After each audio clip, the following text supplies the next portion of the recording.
Thomas Hobbs social contract theory గురించి మనం ఇప్పుడు తెలుసుకుందాం.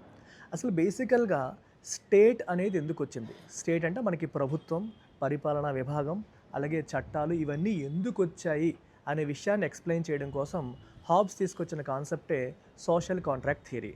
అయితే ఈ థియరీలో ఆయన ఒక థాట్ ఎక్స్పెరిమెంట్తో స్టార్ట్ చేస్తారు. ఆ థాట్ ఎక్స్పెరిమెంట్ పేరే state of nature. So state of nature అనేది ఒక imaginary scenario.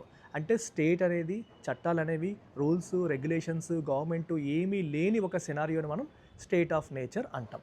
So state of నేచర్లో మనిషి స్వభావం ఎలా ఉంటుంది అనే దాన్ని థామస్ హాబ్స్ ఎక్స్ప్లెయిన్ చేస్తారు. సో థామస్ హాబ్స్ ఏమంటారంటే మనిషి బై నేచర్ సెల్ఫ్ ఇంట్రెస్టెడ్, స్వార్థపరుడు.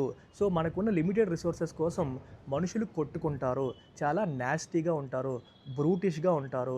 సో మనుషుల ప్రాణాలకి రక్షణ ఉండదు. సో రైట్ టు లైఫ్ అనేది ఉండని పరిస్థితిలో మనుషులు ఉంటారు స్టేట్ ఆఫ్ నేచర్లో. కాబట్టి రైట్ టు లైఫ్ అంటే మన ప్రాణాలని పరిరక్షించుకోవడం చాలా ఇంపార్టెంట్ కాబట్టి, స్టేట్ ఆఫ్ నేచర్లో అది పాసిబుల్ కాదు కాబట్టి ప్రజలందరూ కలిసి ఒక సావరీన్ లేదా ఒక గవర్నమెంట్ని, ఒక స్టేట్ని ఏర్పరచుకుంటారు.